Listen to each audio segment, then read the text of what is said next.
আসসালামু আলাইকুম এভরিওয়ান, সবাই কেমন আছেন? আশা করি সবাই ভালো আছেন। আজকে চলে এলাম কলমি শাক ভাজি রেসিপিটা নিয়ে। আমি এখানে শাকগুলোকে কুচি কুচি করে কেটে নিয়েছি আর 4টা আলুকে কেটে কুচি কুচি করে কেটে নিয়েছি। তারপরে কড়াইয়ে তেল দিয়ে পেঁয়াজ কুচি আর গোটা কয়েকটা রসুন কুচি করে দিয়েছি।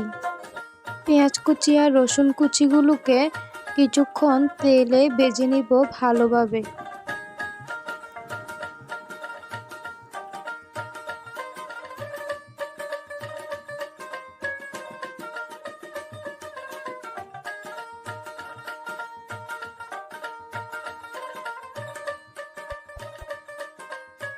কিছুক্ষণ ভেজে নেওয়ার পর যখন পেঁয়াজ আর রসুনগুলো হালকা লাল লাল হয়ে আসবে তখনই আমি চুলা থেকে নামিয়ে ফেলবো।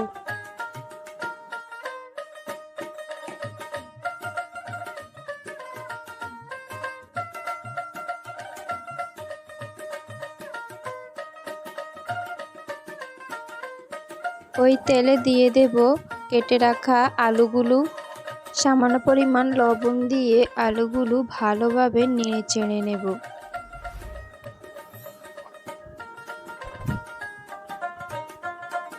তারপর একটি ঢাকনা দিয়ে দেব কিছুক্ষণ সিদ্ধ হওয়ার জন্য।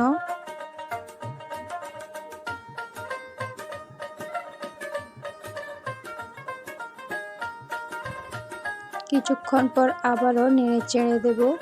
তারপর দিয়ে দেব রসুন বাটা, মরিচ, কাঁচা মরিচ,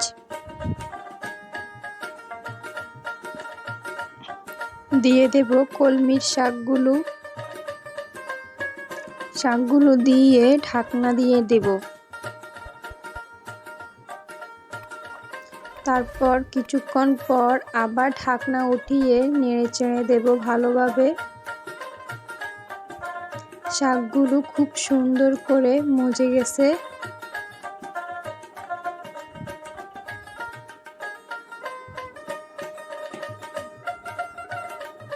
কিছুক্ষণ নেড়ে চেড়ে তারপর দিয়ে দেব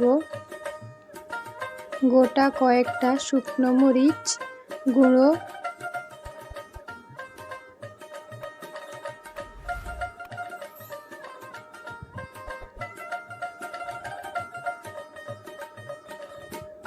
তারপর দিয়ে দেব পেঁয়াজ আর রসুনের বেরেস্তাগুলো। তারপরই এই তো রেডি আমার কলমির শাক ভাজি। খুবই সুন্দর হয়েছে, খুবই স্বাদ হয়েছে। এক প্লেট গরম ভাতের সাথে খেতে খুবই মজাদার। আপনারা বাসায় এভাবে ট্রাই করবেন। ভিডিওটি ভালো লাগলে সাবস্ক্রাইব করতে ভুলবেন না বন্ধুরা।